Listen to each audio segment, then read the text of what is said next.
Divers scouring the Pacific discovered a wreck containing billions of dollars worth of treasure. Ladies and gentlemen, get ready for an incredible adventure that will take us deep below the surface of the Caribbean Sea. A team of dedicated researchers near the Colombian coast has made a significant discovery, and today we are about to witness something truly unique. Just imagine, a camera positioned nearly 2,000 feet below the surface captures images that will forever change our understanding of history. The anticipation builds as the images finally reach the research team. And there it is. Hidden beneath the ocean's depths for 300 long years, we have stumbled upon a sunken treasure ship, the legendary Holy Grail of sunken treasure ships. Welcome, my friends, to the place where San Jose will stay for a long.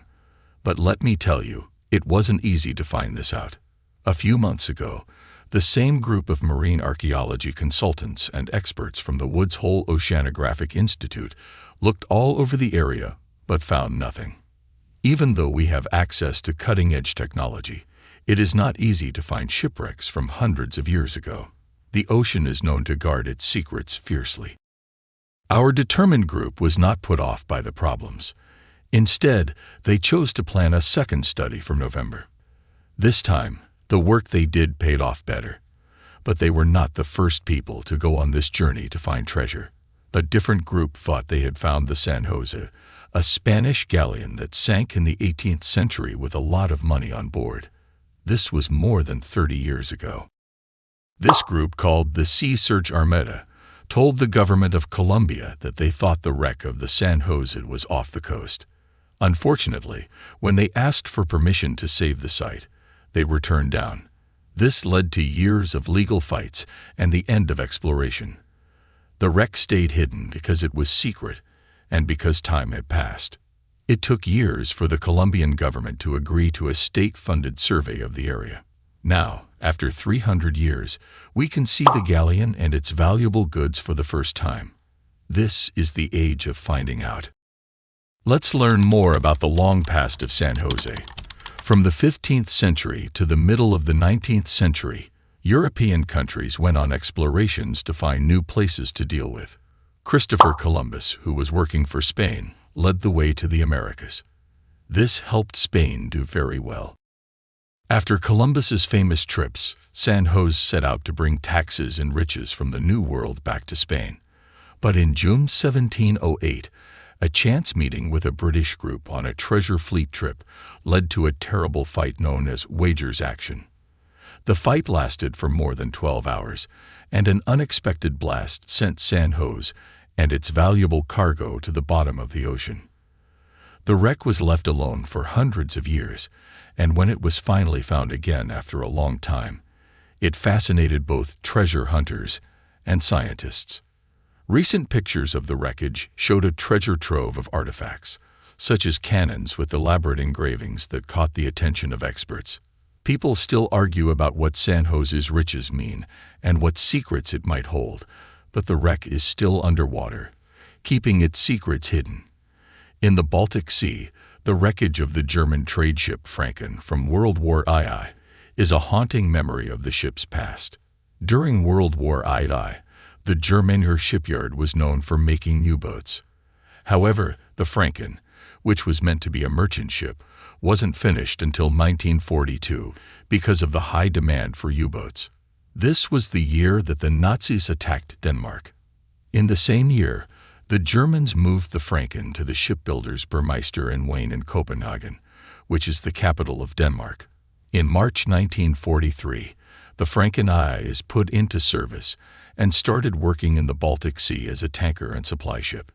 She helps out different ships, like the German Navy's heavy cruiser Prince Eugene. She also carries fuel and supplies to minesweepers, torpedo boats, and patrol boats as part of her job. The Franken joins the Death Martian tanker and cargo ship class as the war goes on. But why is this ship in the news right now? Well, the Franken is now about 160 to 240 feet below the Baltic Sea surface. The bow is about 2,600 feet away from the rest of the ship, and the construction of the wreck is not stable. With money from Germany's Baltic Sea Conservation Foundation, Poland's Littoral, and the Eimer sailed to the water above the sunken wreck in April 2018. Divers spent about 13 hours looking at the ruins and figuring out how bad it was. What they found made them very worried about what would happen to this shipwreck in the future. In 2018, the president of the Maori Foundation, a group that works to protect marine life, was getting more and more worried about how bad the Franken was getting.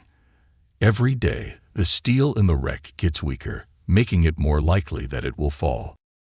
The wreck is between two dunes on the bottom of the ocean, and the steady current issues over it. This wears away the steel slowly. Every 2 years, the thickness of the metal in the tank has gone down by about 0.39 inches. The steel in the Franken's tanks is now over 1/4 of an inch thinner than when it was first put to sea, nearly 75 years ago. The slow erosion is a big risk because the wreck could fall apart when the steel can't take the pressure any longer. A 2-year beach closure due to the ship incident would harm the thriving tourism business and potentially cost the economy millions of dollars. The ecological impact is also a concern, as an oil spill could severely damage the habitats of protected seals and bird colonies along Poland's Baltic coast.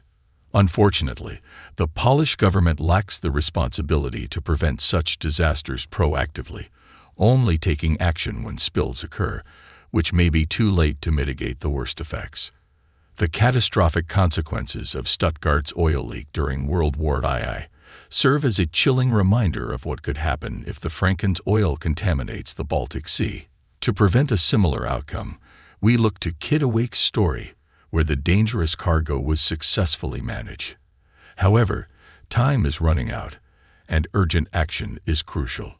The urgency of the situation was emphasized by Hack in a 2018 interview, stressing the need for prompt measures before it's too late to neutralize the deadly cargo of the Franken. And with that, we conclude our journey into the depths of the Caribbean Sea and the Baltic Sea, where the past and present collide in extraordinary ways. The discovery of the sunken treasure ship, the San Jose, has unveiled a wealth of historical artifacts and ignited debates about its significance and untold secrets. Meanwhile, the fragile state of the Franken, a remnant of World War II, serves as a poignant reminder of the urgent need to protect our marine environments and preserve the remnants of our past. As we bid farewell, we invite you to stay curious and continue exploring the wonders that lie beneath the surface, for there are countless stories waiting to be uncovered. Thank you for joining us on this captivating adventure, and until we meet again, let the spirit of exploration guide your path. Be sure to hit that subscribe button and ring the notification bell so you never miss an update from our channel.